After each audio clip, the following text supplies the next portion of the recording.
Okay, I'm going to get us started. Thank you very much for being here for our last presentation of the semester. I'm very excited to introduce Dr. Katie Dickinson, who's an associate professor with tenure of Environmental and Occupational Health in the Colorado School of Public Health. Her interdisciplinary research examines environmental and climate issues and the impacts of policies and programs on health and social outcomes, including things like wildfire and air quality. And she has a passion for teaching students in environmental and occupational health and how public health professionals can partner with change makers at different levels to build healthier and more resilient communities. She received her BS and MS from Stanford, and then a PhD from the Duke School of the Nicholas School of the Environment. My apologies. In addition to that, on a personal note, I've known Dr. Dickinson for many years now, and she was very gracious while I was doing my PhD to give counsel many times. So very happy to have you here. Great, thank you, everyone. And then just sound-wise, you can roam a little bit. I think you can roam, yeah. Okay. Great. Well, I'm so happy to be here. Thank you so much for the invitation, Dr. Kurian, and it's really lovely to be here. It's been nice to chat with a few of you this morning, and looking forward to spending some time with other folks this afternoon as well. So let's dive in. So the title of my talk is Power Over versus Power With. And so what I want to spend some time doing today is I'm going to take a little time at the beginning to talk about and unpack this idea of power. So really, if you think about the why and also the how of community engagement in climate and health research specifically, but really kind of in research more generally. So, we'll kind of, I'm going to throw kind of a bunch of stuff at the wall. We'll see what sticks in terms of thinking about power and different models that we can work with here. And then I'm going to take that lens that we build together and apply it to a couple of my current projects. So one is a post-disaster research project looking at Colorado's Marshall Fire. The other is the Mountain West Hub, which is a climate resilience project focusing on rural and urban communities in Colorado. And I'm going to do my very best to not be as windy as I can be and leave some good time at the end for some back and forth and dialogue, which again, I look forward to continuing with some of you who I'll get a chance to meet with later in the day as well. Okay, so if I'm going to stand up here and yap at you about power, let's take a minute to provide some definitions, right? What do I actually mean by power? So this is a nice, simple definition, okay? And what this says is, if there's a thing that I want to do, can I do it, right? So I like that this is pretty general. It's also pretty value neutral, right? The purpose could be good or bad. Who can decide what that is? There are kind of two key components. Sure. It's sharing the wrong thing. Right. Yeah. So there's sort of two key components here. So one is purpose. Who gets to decide what that purpose is, right? And again, that can be beneficial, societally approved purpose or not. But there's that purpose that we're trying to achieve, and then there's ability. And the question is, what gives me that ability? The other thing that we have going on here is that this could be individual or collective. Am I saying me personally? What power do I have as an individual? What power do we have collectively, right? So there's a lot of flexibility and some ambiguity here. Okay, so now I'll do what academics do best, and I'm going to take something simple and make it more complicated. Here is another model that I first learned about from Dr. Nita Mosby-Tyler, who is a fantastic community advocate and expert based in Colorado. This model kind of unpacks these different types of power that are sort of ways that people get that ability to do whatever purpose they may be trying to achieve. And a key thing to notice here is that some of these types of power may be more or less valued or prioritized in different societies at different points in time.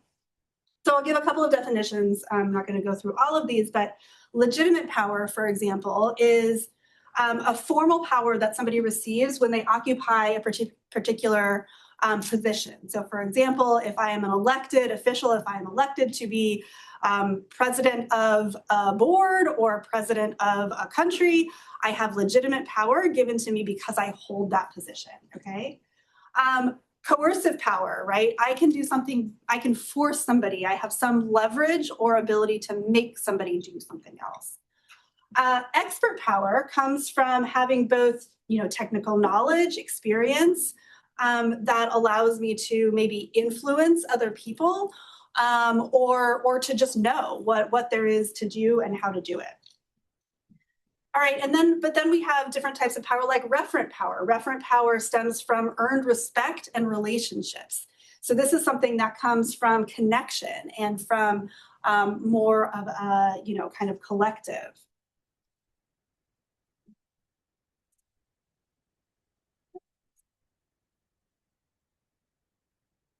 All right, so now I'm going to add another model which contrasts, sort of makes it a little bit simpler again, and just says we can have certain types of power that are more about power over, okay, built on force, coercion, domination, control, motivating through fear, versus other types of power that are power with, shared power that grows out of collaboration, a relationship built on mutual respect, support, solidarity, influence.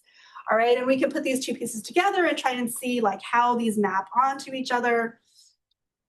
So some types of power are more directly and obviously associated with power over. Others are more clearly associated with power with. And some are a little bit ambiguous. And so I would argue that expert power in some ways depends on how we're defining expertise and how we're generating, what counts as valid ways of knowing. And so that brings us to these questions around research and, the enterprise that a lot of us are engaged in as academics or as people in sort of a research mode.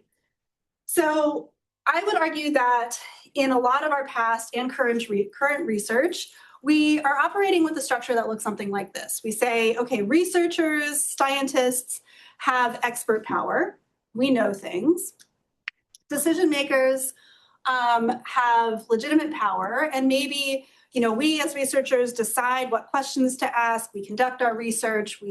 What is our purpose? Well, maybe our purpose is to, get tenure. So we publish our papers in our journals and we achieve our purpose in that way. Maybe our purpose is to make a difference in society. And so we also, deliver the information that we're getting to decision makers, and together, decision makers and experts sort of decide what to do.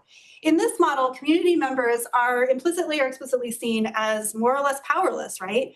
Our language is important here. Often we'll talk about research subjects, right? That is a very passive way of envisioning the role that community members play in this endeavor. And so I would argue that this is, often operates as a power over model. So can we imagine a different model that allocates and shares power in a different way? So if we were to kind of flip this on its head and, sometimes we talk about empowering. I think often what we're really doing is just recognizing the types of power and the potential that the different, members of a group might have. And so community members, what kinds of power do they have, could they have in abundance? Referent power, right? Relationships. They also have expert power, right? It may be a different type of expertise than we have as researchers, but a lot of knowledge of, local conditions, contexts, histories, shared histories that people are operating from, how to navigate systems, how to convince people to do something together, what is going to motivate the individuals operating in this particular environment. So in this model, I'm not saying that we as researchers have to abandon our expert power, or that we have to, kind of take power away from decision makers, for example. But in a more power with model, can we think of systems that sort of create more of an ecosystem and shared power across these different members, where we are, for example, putting our expertise in service of the priorities and actions that community members are already working towards and leading on. Okay, so how do we actually get this? So I'm going to now throw a few more models and some principles out there. Many of you may have heard of a model called community-based participatory research, which is one flavor of community engagement. And there are a number of different principles that one might adhere to. This is not formulaic, right? It's not necessarily you absolutely do all of these things in this order, but some things that can guide the way that we structure our relationships and our power sharing dynamics between different, researchers, scientists, community members, decision makers, et cetera. And so you'll see some things in here like, building on community strengths and resources, collaborative partnerships, power sharing, specifically called out, cyclical and iterative processes. I think these are really important because what that's saying is that we don't necessarily know what's going to work in the beginning. So let's try some things. Let's be adaptive in our approaches. And all of that can foster sort of the sense that again, it's not sort of a one-directional translation of research into practice, but it's a two-way or a multi-way kind of dialogue. Another model. So thinking about generating evidence for action. Many of us may have heard of, sort of this idea of evidence-based policy or evidence-based practice. And this is the idea that we as scientists, again, kind of try some things out and then say, okay, here's something that we found that works. Let's try to take that out into communities, right? And again, I'm not saying that there's no place, time, role for things like this, but that, shifting and also adding in practice-based evidence. So this is the idea that, community members are not just like sitting around twiddling their thumbs being like, hey, scientists, what do you think we should do here, right? Or hey, decision makers, give us an answer.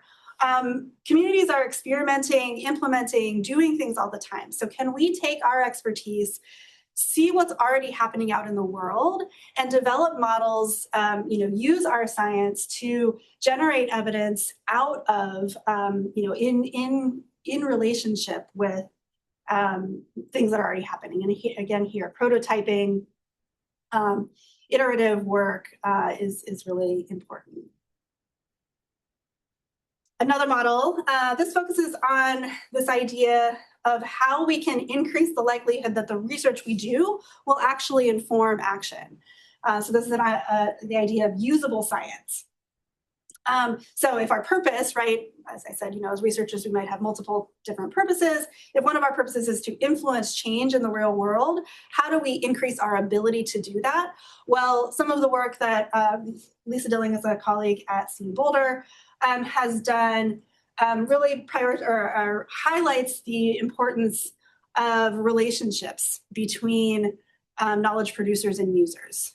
And so again, having the questions that we're asking be defined by the people who are actually going to then use that information to make decisions. All right, like I said, we're throwing a bunch of things at the wall. So here's one more thing that I want to share with you. I had the opportunity to hear Erin Bradley talking at a conference recently, and was really struck by this paradigm shift that she was advocating, which is around sort of how we govern expertise and expert power again. So we have this idea of rigor, right? In research, we need to do rigorous research. And one definition of rigorous is accurate or precise, right? But another meaning of rigor is unyielding or inflexible. And too often, as she argues, we get kind of stuck in saying, well, this is the way things have to be done. And if we're not doing research and science in this way, then it's not valid and we're not going to pay attention to it. And here's a couple of different ways that this comes in. I mean, one, so Daniel and I were talking earlier about RCTs. And Kai and I were talking about this as well. So RCTs, right? The only thing that counts as causal and thus actionable evidence is evidence that comes from a randomized controlled trial, right? That investigators have put out there in the world. Okay, so that's one sort of rigorous definition that can prevent us learning from a lot of things that are happening in the world. Another one, which again, Dr. Bradley really highlighted, is in the data collection itself. So saying that a data collection, particularly in social sciences, needs to be objective, meaning kind of arm's length and not a part of the community that they are serving or that they're studying, right? And her argument here is that when you do that, when you have sort of an external facilitator coming in and, say, facilitating a focus group, I'm going to be missing all kinds of things that somebody with the cultural knowledge and the context and the connections to that community would be able to pick up on and thus produce more rigorous and valid results. So again, I think that's really important when we're thinking about how we define and govern this expert power component. All right, so taking all of this together, one key takeaway is that community engagement has a lot of different components. It's not all or nothing, it's a continuum. There's a range of different difficulty levels and ability to make an impact. And, moving along this continuum can be, increase that level of difficulty, partly because we're swimming against a current of existing power structures and definitions and ways of doing things, right? And so if our default is a power over model, then it also can be hard but transformative to move towards something that is more of a power with paradigm. So rather than expecting all of us to do all of this at once, I really embrace this idea of progress, not perfection. But I'm going to put out some sort of guiding principles that we can use to examine our current practices and find opportunities to share power more fully. So here are some of those questions. Who are the knowledge producers and users who are involved or should be involved in climate health research? What types of power do different actors hold? What types of power could they hold? And how can we share power to improve our research quality to actually do more rigorous research and increase the power of that research to make a difference? So now what I'm going to do is share a couple of projects we're doing at the Colorado School of Public Health, and specifically in my lab, the Dickinson lab. My work, as Dr. Carrion said, involves collaborative team science. I use my own expertise in social science research methods, combining that, partnering with people with a variety of public health relevant areas of expertise, and with communities to conduct research and support action on various different topics. Two topics I'll talk about today are wildfire and air quality. And also highlighting a few of my current lab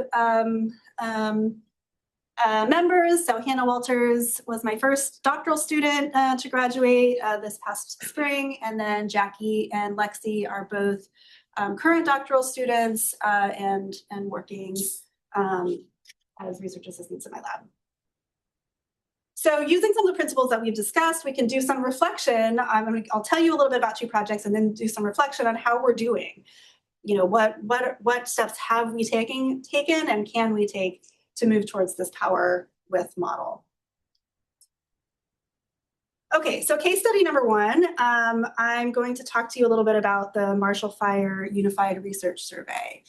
And just to situate everyone, so as you know, I'm coming here from Colorado. Within Colorado, the Marshall Fire affected the communities of Louisville, which is my home community, as well as Superior. So that sort of area of the state. It's about not too far from Denver, about a 30-minute drive from my house in Louisville to downtown Denver. So on December 30th of 2021, the Marshall Fire hit these three communities, Louisville, Superior, as well as areas of Boulder County. It was a climate-enabled event that followed the driest July to December on record in the state of Colorado. 100-mile-an-hour winds drove a fire that started in sort of the western foothills of the state quickly through grasslands into suburban communities. And so it moved from being a grassland fire to a fire that, that we're now kind of calling an urban conflagration or an urban wildfire, spreading from house to house. Within about 12 hours, it destroyed about 1,000 homes and damaged hundreds more. As I said, I live in Louisville. We had 550 homes destroyed in our community, in addition to 378 in Superior and 156 in unincorporated areas of Boulder County. So this disaster, like I said, hit close to home. I evacuated with my family. During the fire, our house was fortunately okay, but very close connections to many people who lost homes and were impacted in a variety of different ways. And so as somebody who was both, a member of the community and a scientist who studies environmental health, disasters, wildfire, I was very motivated to look at this and see what questions we could ask. So in the days after the fire, I reached out to colleagues and began sort of coordinating efforts to study the fire and specifically to conduct a survey of impacted residents. We had the good fortune of having the Natural Hazard Center located at CU Boulder. They did a really great job of convening researchers across both locally and across the country to bring people together and try and coordinate research efforts. And again, because this was my home community, I was particularly aware of this sort of need to minimize burdens on the impacted residents. So, in this initial meeting where we had, 15 different researchers saying, I want to do a survey, I want to do a survey, I want to do a survey, I said, okay, that's great. Can we all work together and do one survey as opposed to having 15 of us trying to knock on people's doors or send out, messages by Facebook or whatever we were going to do. And so that's what we did. And we managed to have dozens of researchers across multiple institutions contributing to this unified research survey effort. So this slide shows a timeline of our research and engagement activities that we've conducted over the nearly 4 years since the fire occurred. The survey involved 3 waves of data collection, roughly 6 months, 1 year, and 2 years post-fire. And a total of about 1,500 residents participated in at least one of those survey waves. Of those 1,500 residents, 511 experienced a complete loss of their homes. That's about 32% of our survey sample. As I said before, there's about 1,080 homes, 1,100-ish, that were complete losses. So this means that about half of the households that lost their home participated in at least one wave of our survey. So that's just a little bit chip on my shoulder. We've gotten dinged sometimes, somebody saying, it's only a 24% response rate. If you've done survey research, it's really hard to get people to take surveys. And so the fact that we have almost half of this, highly impacted group represented in some fashion, I think is a big win for us. In addition, we had about 8% of our sample that were standing homes. And that means people who experienced damage, but their homes were not destroyed and they were not living in their homes at that first 6 month time point. And then another 45% had some level of smoke or ash damage. This is one of the papers that I shared for folks to get a little bit more of a sense of my work. My colleague, Colleen Reed, one of the collaborators on this joint effort. So these urban fires represent a big knowledge gap, really, in how people's health is potentially affected by exposure to smoke and ash damage from these urban fires. And so our work, we were able to look at some of the self-reported symptoms from these, from people who had different levels of damage, and compare that to their proximity to the fire perimeter to try and understand sort of what these health impacts might be. We also have an NSF proposal potentially in review, although who knows what's happening with it, to expand this work really on these, particularly on these these smoke and ash damage kinds of questions. Okay, so in addition to working with this large group of researchers, we also, our process for developing and implementing and analyzing our survey also involved a continuous process of engagement with decision makers and community members in the affected area. So this is just sort of a timeline of some of the different things that we did, like producing technical reports, podcasts, and then more recently a community advisory board that we put together. So I'll unpack a little bit of that. And I think, again, when I go to talk about community engagement, a starting point for that, this is my house, and the little heart on the map here shows where that's located. So I am about, I actually put that a little bit too close, but it's about a mile from my house to the fire perimeter. And we definitely did have a little bit of like soot on our windowsills when we came back home after the fire. So multiple members of our research team were both researchers and members of these impacted communities. And so that did give us sort of a head start on community engagement, right? Both because we had our own lived experiences to draw from and because we had a lot of connections to the communities that were affected. I also, should mention that my husband is a member of Louisville City Council. And so again, in addition to experiencing this as a researcher and a parent and a community member, I was also observing, what types of decisions local decision makers were being asked to make in the aftermath of the fire and what kinds of information they were looking for to make these decisions. Get rid of that.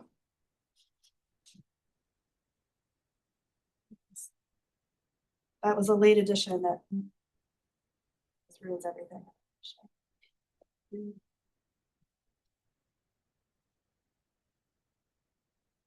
Good. Okay, so in addition to, again, sort of building on that foundation of having our own perspectives, I also very much recognize that I did not have the perspective, for example, of being somebody who had lost their home. And so wanting to expand that engagement and work with different community organizations.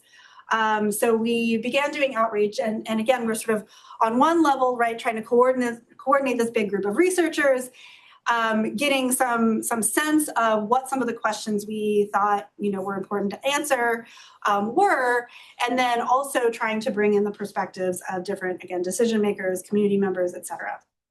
So these are some of the community organizations that formed after the fire, representing different communities and interests of folks who were impacted. And so in April, so again, the fire happened in December, a few months to kind of, get the team in place, apply for funding, all of those different things. And doing a lot of work with, again, the Natural Hazard Center, various different groups. But the first outreach that I was able to have to some of these community organizations directly was in April of 2022, so about 5 months after the fire. And there's more backstory that I can unpack here, but basically, I got the names of some folks. I said, here's the survey, we're working on it. We'd love some input and, potentially some assistance getting this out to community members. And this is the first response that I got back from the leader of Superior Rising, who had been coordinating with some of these other groups. The text here is small, but he says, there continue to be serious concerns from survivors about the impact of the survey, the way it's presented. We cannot endorse nor recommend your survey in its current form. So it's a bit of a gut punch to have done all this work and to get this response back from community members. And so we had a few different options. We could have just abandoned the survey effort. We could have said, well, what do they know? We're just going to go ahead and do this anyway. We chose, let's try and hear them out. And so we continued to engage. We met with them several times. This is still, somewhat COVID-y. We weren't meeting much in person, but we had a lot of Zoom meetings and emails back and forth, and made some adjustments. And so one of the things was a concern about pets. The disaster, we were fortunate enough not to have, we only had 2 human casualties, right, for a disaster that unfolded so quickly. Obviously, any human loss of life is tragic, but it could have been way worse. But also because of the time, partly because of the time of year, being over the holidays, there were many families who had pets at home that they weren't able to get back to. And so we had a lot of loss of pets and companion animals. And our survey, we had some of our research team members who were very interested in looking at that, both from a sort of veterinary science perspective and also from mental health. And so we had questions on the survey about loss of pets. And it turns out that some of the members of these community organizations had themselves experienced that and were very upset in sort of receiving the survey and immediately seeing, all of these questions. And so one adjustment we made was to, put some more clear content warnings to make that section optional, for example. We created an entire survey explainer that went on our website that really talked through all of the different components of the survey, why we were asking the questions we were asking, et cetera. And so through that work, so again, that was April 22nd, serious concerns. By May 7th, the same individual wrote, again, after lots of back and forth, "Hi, Katie, we appreciate your efforts to incorporate feedback. I will work with our group to make the community aware of the survey and look forward to seeing the results." So we're able to get to what I'd characterize as a lukewarm endorsement, not like, yay, this is the best thing ever, we're really glad you're doing it, but we appreciate, the work that you've put in here, and we think that, there's some value to moving forward.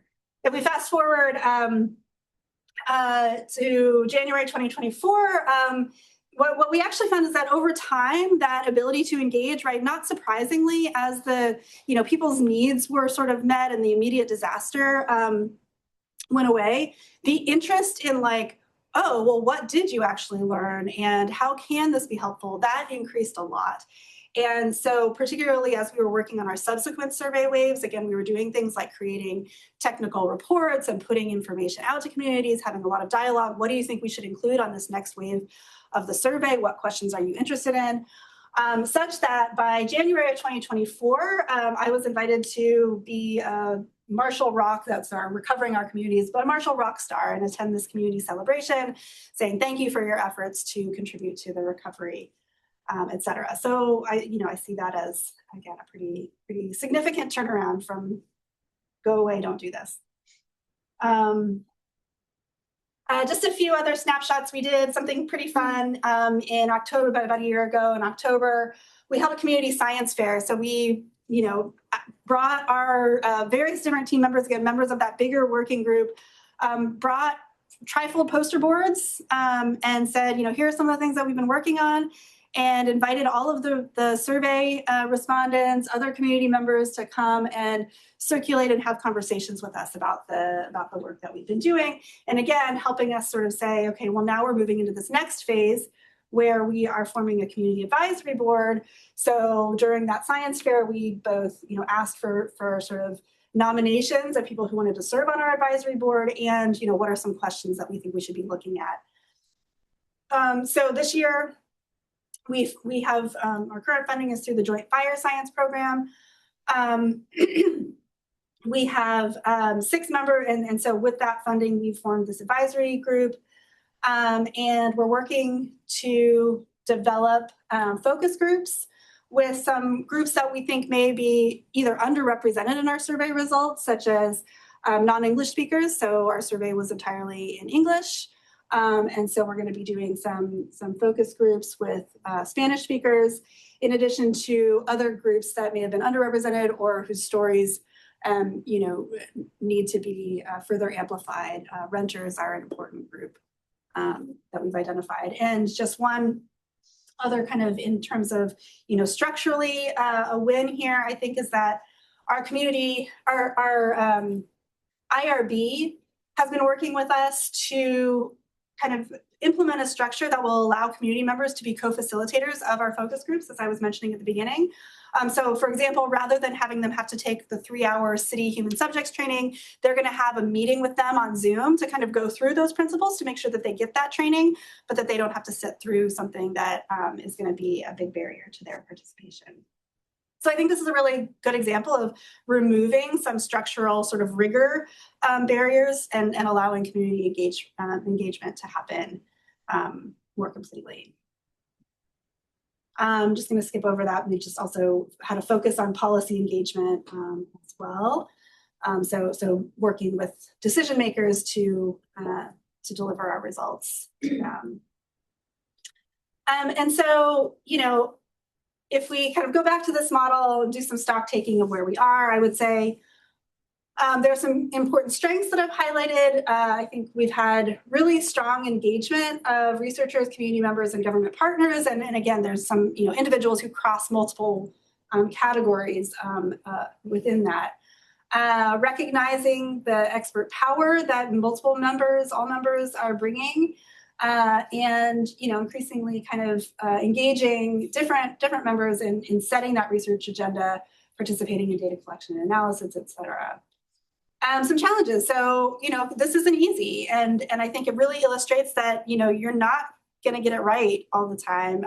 There were, again, I can elaborate on this story a lot more, but I think there were some assumptions that I was making about who my audience was, some things that I didn't know as I was starting that engagement process that really set that timeline back and I think caused a lot of unnecessary stress on all sides.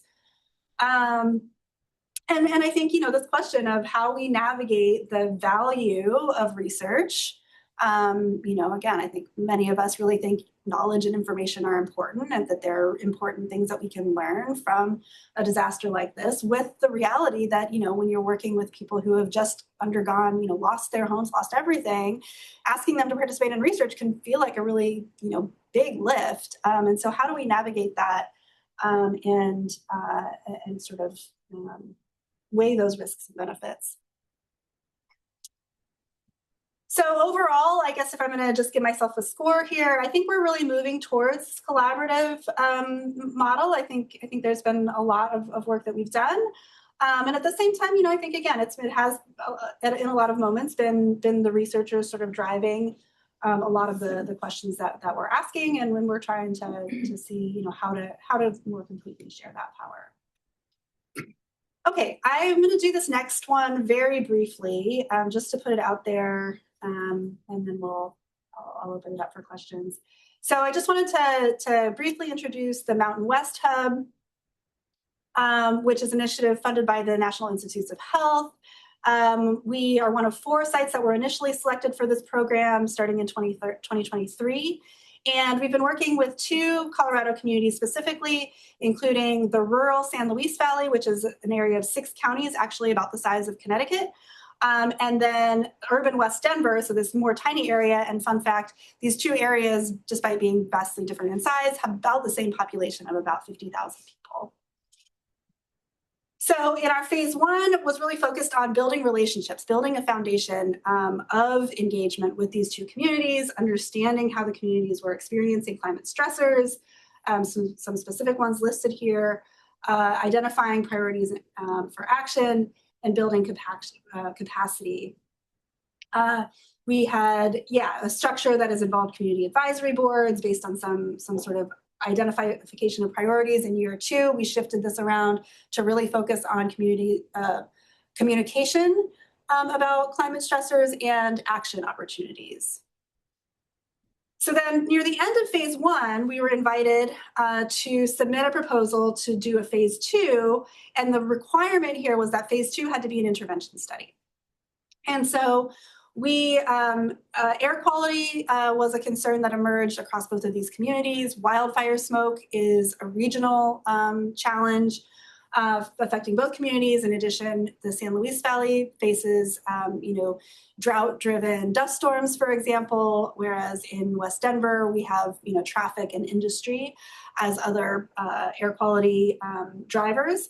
And so we proposed and have been funded to do a do-it-yourself air cleaner intervention study with households in both of these communities. Structurally, in terms of community engagement, another requirement of phase 2 was that we have community principal investigators. And so Emily and Jaime were members of our community advisory boards in phase 1. They are now sort of part of the core team with whom we meet weekly to bi-weekly to design and ultimately implement the study. Also have some carryover in our advisory boards. I will not go into this. These are some results from phase 1, some deliverables. So in phase 1, we did things like creating a video series that actually has community members telling their own stories of different types of climate impacts. We developed educational models out of that education core or communication core. We also worked with the communities. So in the San Luis Valley, for example, we wrote a proposal with them to start a water quality intervention. And so that's actually being implemented now where we're distributing water filters to community members, again, with strong partnership from community members. In phase 2, we're doing a lot of engagement. So ultimately, actually, when we implement the intervention study, we're going to have youth from each of the communities be the ones to actually assemble these filters before we bring them in the homes. In the San Luis Valley, those are going to be 4-H groups.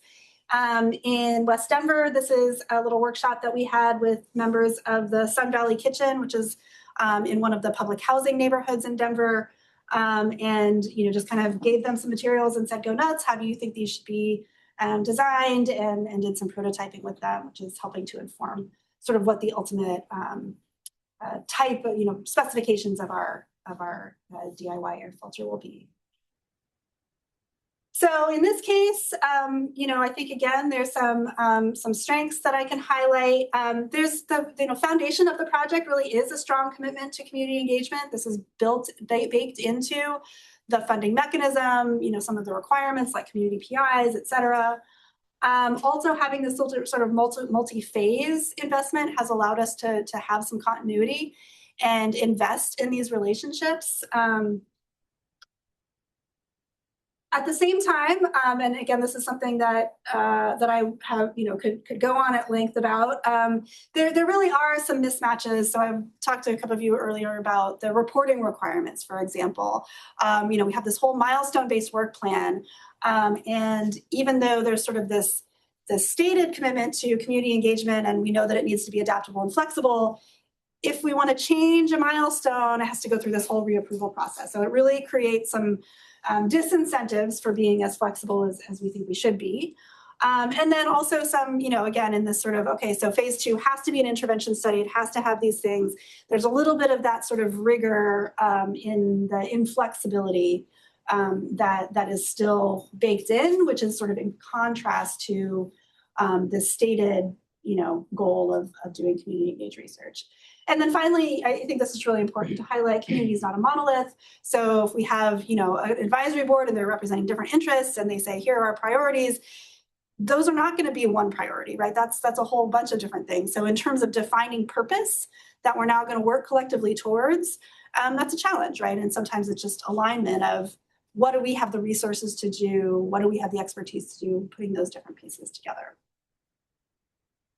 So here I actually would say, overall, we really are moving more toward this empower model with some caveats that, it's certainly not easy, and there's more we can continue to do.